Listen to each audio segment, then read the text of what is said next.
Ako nga pala si Daniela Duco, may pangarap din pala sa buhay. Nagpahatid nga pala ako kay Kuya Mateo sa Sislingan.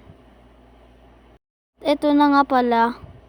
Ito ang sislingan namin, takoyaki and milk tea. Pala yung contact number. Ito na pala, naglalakad na nga kami ng pinsan ko. Di bali kami dalawa lang pala. Pupunta kami sa takoyaki namin. At pagkatapos, ilagay ko na rin ang contact number dyan. At ito na nga, iniikot ni ate ang takoyaki.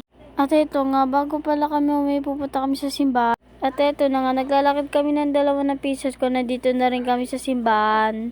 Bili na pala kami ng coffee. At pagkatapos namin bumili ng coffee, umuwi na rin kami at sumakay kami sa tricycle. At ito na nga, sa wakas pauwi na rin kami. Nandito na kami sa 9 Street 11 Avenue, guys. At dito na pagtatapos ang video. Thank you for watching. Bye!